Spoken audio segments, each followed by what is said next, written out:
and it will go up to the 54 million ton in 29-30. Also, we are washing our coal, which goes to steel industry. Our washing capacity is around 13.65 million ton, which will double about 27-28 million ton in 29-30.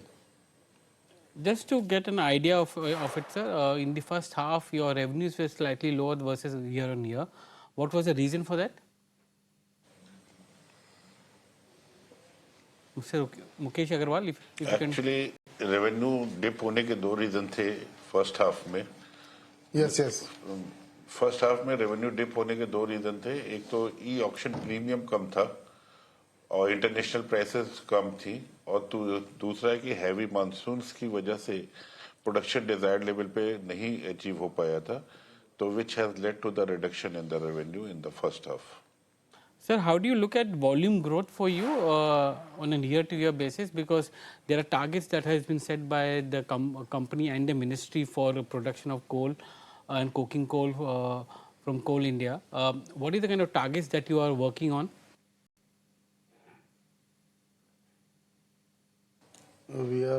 Our target is current year we will go more than the last year, and coming years, year to year, we will improve at least by 2 million ton, and around 29-30, our production target will be 54 million ton.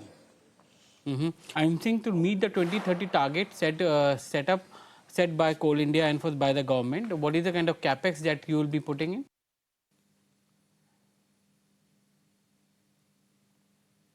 So you see, our capex plan is close to 1,000 crore rupees per year. And the main outlay for capex is for building up our washeries and getting land for the mines. Okay, Mr. Mukesh Agarwal, if you can come in here, if I'm looking at your EBITDA margins, which is EBITDA or core EBITDA from operations, which is there, it's been lower this year. It's at negative compared to the previous year. How do you see coal prices to move from here, as a result of which you will have you've been following an EBITDA margin of 7%, 7.5% in the last few years. How will you meet that EBITDA margin?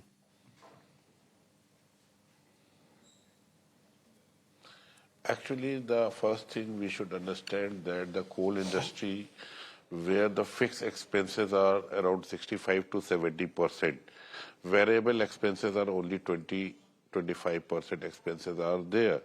In the first half, as we slipped the production target, the reduction in the e-auction premium has led to the reduction in the EBITDA in comparison to the previous year. But if we will go to the whole year, because we had already ready with the OB exposure, more coal will be extracted, it will be covered up. And the coming year, as we are going for the more wash coal sale, EBITDA is projected as per on increased coal production of the wash coal, that will give a volume to the EBITDA in the project coming years. Okay. Can you also, Mr. Manoj, can you also give us a sense of, currently you are selling a lot of raw coking coal to power sector. You are setting up washeries so that you can give a value add coking coal to industries there. What is the kind of capacity addition that you're going to make for ensuring that the coking coal has a high value in carbon and not on ash?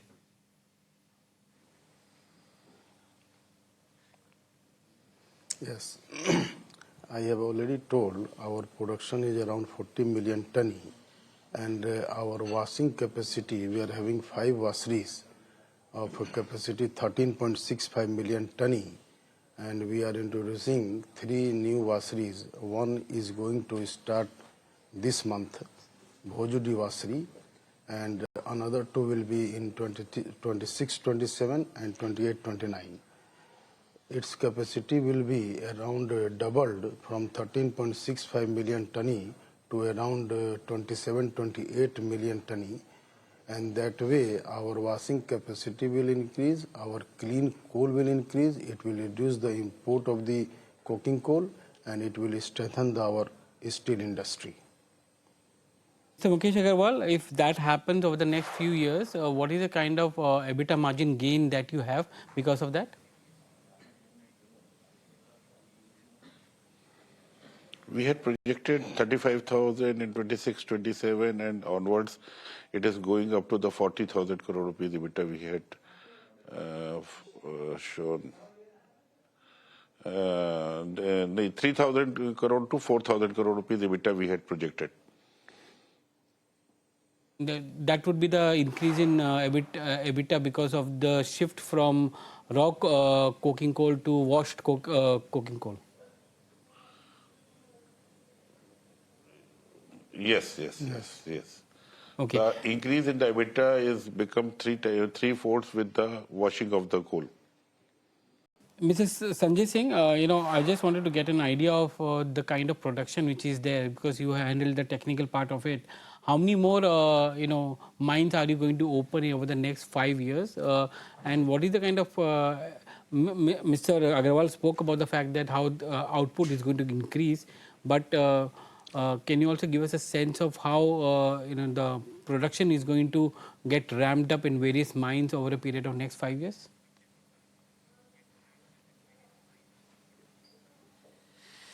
So see, if you see the history of BCCL in 1972, when it was nationalized from private players, we were having very small mines, close to 400, 450 mines. So we amalgamated those mines and brought it to 32 mines right now we are operating. But the size of these mines also not very big, and we are not able to reach up to the bottommost resources available with us. So what BCCL is planning to amalgamate again these small mines and brought BCCL into 7 clusters. So in this direction, last year we already started a mine called NTST Kuzama NDO operation. The peak capacity of this mine is 8.5 million ton. Last year we did around 5 million ton. This year our target is 7, and it will peak out next year by to 8.5 million ton. See, in similar way, next block is block E, which is under construction, and it will be tender out soon. The peak capacity of this will be 15 million ton.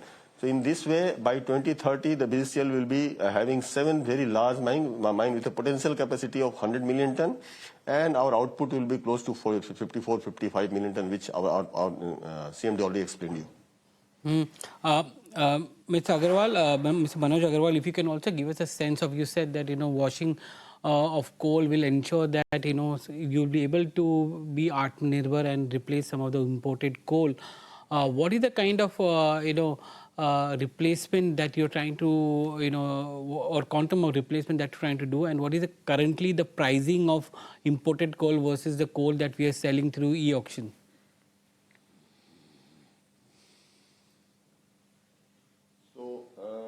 If you see our pricing mechanism of washed coal, right now we supply to a PSU called SAIL. So we have a MOU price that is 62.5% of FOB Australia with a range of 10,500 to 14,500. So this MOU used to be revised on mutual consent basis. So our pricing is very competitive. And it's quite cheaper for the steel producer, as well as they are also gaining an advantage of logistics cost. So our coal is much dearer to steel sector, but there is some technical constraint in using our coal. Our coal cannot be used separately, so we can blend up to 35%. So see, by 2030, the total steel output has been planned to 300 million ton, for which around 100 million ton of coking coal is required. So we have a window of 35 million ton of domestic wash coal in the market. Okay, and what is the kind of differential of pricing because of that? Imported coal is priced at $200 a ton at Australia. So our price will be 62.5% of that. That will be 125, 62 into 2, $125 a ton. So we are very competitive on pricing. Mr. Mukesh Agarwal, if I can ask you this question, I was looking at your balance sheet and your trade receivable days have gone up to nearly 60 days. Why is it that it's increased significantly over the last 1 year?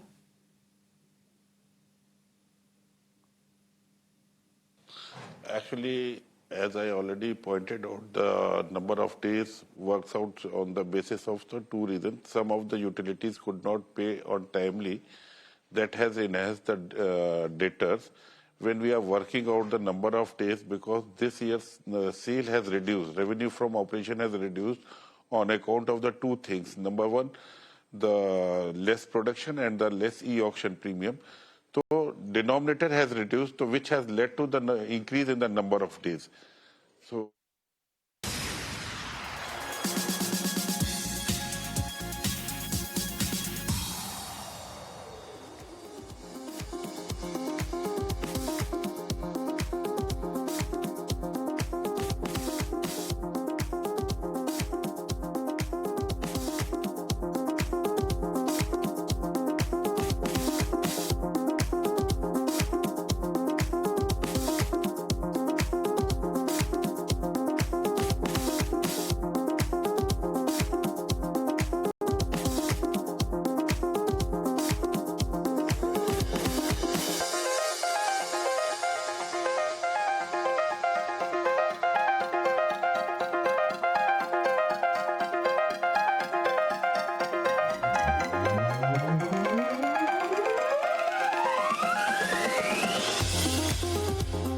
in association with Bank of Baroda. Play the master stroke with Bank of Baroda.